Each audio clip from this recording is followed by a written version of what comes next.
tips for saving money on everyday expenses. When it comes to financial planning, getting started can be one of the most challenging aspects. This step-by-step method can assist you in developing a strategy that is straightforward and attainable, which will allow you to save money for all of your short-term and long-term goals. Number 10. Record your expenses. Finding out how much you spend is the first thing you need to do before you can start saving money.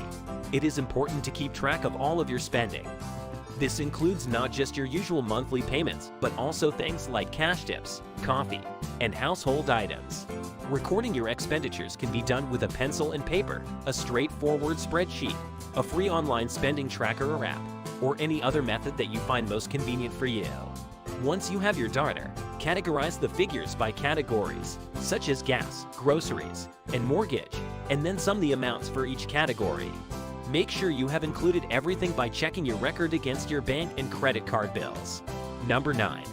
Make room for savings in your spending plan. You may start working on a budget now that you have an idea of how much money you spend in a typical month. Your spending should be compared to your income and your budget so that you may better plan your expenditures and avoid going overboard with your spending. Be sure to add in expenses that come up frequently but not every month, like maintaining your vehicle, for example. Create a category for savings in your budget and attempt to save an amount that first feels manageable to you in terms of both time and money. In the long run, you should make it a goal to put away 15 to 20% of your gross income in savings. Number 8. Discover strategies to reduce your expenses. If you are unable to save as much as you would want, it may be time to reduce the amount that you spend. Find ways to save money on things that aren't necessary, including going out to restaurants and entertainment. Look for ways to cut costs on your regular monthly outlays, such as your auto insurance or your cell phone plan, and save money where you can. There are also other ways to reduce the costs of day-to-day living, such as looking for free activities. Make use of resources such as listings of neighborhood events to locate entertainment options that are either free or cost very little money. Take a look at the ongoing fees. Cancel any memberships or subscriptions that you aren't using, especially if they are set to automatically renew. Compare the costs of eating out against those of preparing meals at home. Make a plan to eat the majority of your meals at home, and on the nights that you feel like treating yourself, look into the specials offered at local restaurants. Put off your purchase till later. Wait a few days before giving into the urge to buy something that isn't required. You might conclude that the item was more of a want than a necessity for you, in which case you might devise a strategy to put money aside for it. Number 7. Establish savings goals. Establishing a financial savings objective is among the most effective methods there is.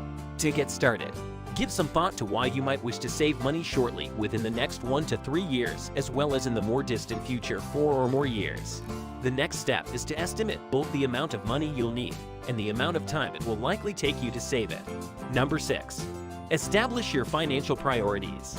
Your objectives, in addition to your income and expenditures, are likely to have the most influence on how you partition your savings. For instance, if you are aware that you will need to purchase a new vehicle in the not-too-distant future, you might want to start putting money away for it right immediately. But don't lose sight of your long-term objectives. You mustn't let planning for your retirement take a backseat to meet your immediate requirements. The process of learning how to prioritize your savings goals might provide you with a clearer picture of how to distribute your money. Number 5. Be sure you are using the appropriate equipment. There are a variety of savings and investment accounts available that are appropriate for both short-term and long-term objectives. You are not restricted to selecting a single option. You should carefully consider all of the available options, including balance minimums, fees, interest rates, the level of risk involved, and how soon you will need the money to choose the combination of savings vehicles that will most effectively assist you in achieving your long-term financial objectives. Objectives for the near term. Consider using one of the following FDIC-insured deposit accounts if you will need the money soon or if you need to be able to access it quickly. One or more savings accounts.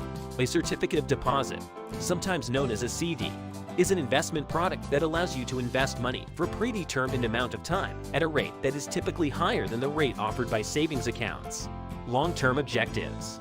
Consider the following if you are putting money down for either your retirement or the education of your children. Individual retirement accounts IRAs or 529 plans, which are tax-efficient savings account securities, such as equities or mutual funds, individual retirement accounts (IRAs), or 529 plans, which are FDIC-insured retirement savings accounts for individuals. These financial products can be obtained through the opening of investment accounts with a broker-dealer. Number 4. Make saving automatic. Nearly all financial institutions provide customers with the option to conduct automated transfers between their checking and savings accounts. You can decide when, how much, and where money is transferred. You may also choose to split your direct deposit so that a portion of each paycheck is deposited directly into your savings account. The benefit of this approach is that you do not need to give it much thought, and as a result, you are less inclined to spend the money instead. Some simple methods of saving money include the rewards and spare change programs offered by credit card companies. These programs automatically round up purchases to the nearest dollar and deposit the difference into an investment or savings account. Number 3. See the increase in your savings. Every month, you should go through your budget and evaluate how you are doing against it. This will not only assist you in sticking to your personal savings strategy, but it will also assist you in identifying difficulties and finding solutions to them more quickly. Learning how to save money can even motivate you to look for further methods to cut costs and accelerate the achievement of your financial goals. Keep in mind that securities are not covered by the FDIC, do not qualify as deposits or other obligations of a bank, and are not backed by the financial institution that issued them. They are susceptible to the dangers of investing, one of which is the possibility of losing your initial investment. Number 2. Give the envelope technique a shot. The majority of the products that you purchase are most likely paid for with either a debit or credit card. Yet, specialists believe that using a card to pay at the register would often result in a higher total expenditure. The reason for this is cash out of sight, cash out of mind, which means that if you can't see how much cash you're spending, you're more likely to spend more of it. Put your weekly spending money in an envelope and then only use the cash in that envelope for the week. This may take some getting used to, but it will be worth it. When you use cash, you won't be able to buy things on the spur of the moment or spend a lot of money on things that wouldn't make you bat an eye when you used a credit card. This will help you make better financial decisions. Number 1. To invest to save. But let's face it, utility bills rarely go down over time. You should take the initiative to weatherize your home as soon as possible. You can get an energy audit by contacting your utility company and asking for one, or you can find a licensed contractor that can provide you with an energy efficiency analysis for your entire home. This will range from simple upgrades like sealing windows and doors to installing new insulation, siding, or Energy Star high-efficiency appliances and goods. Some of these improvements will be simple, while others will be more involved. You may be able to cut your monthly expenses for utilities by several $1,000s. How did you like the video? Do you like it? Leave your valuable comments in the comment section below. And don't forget to like, share, and subscribe to our channel on YouTube.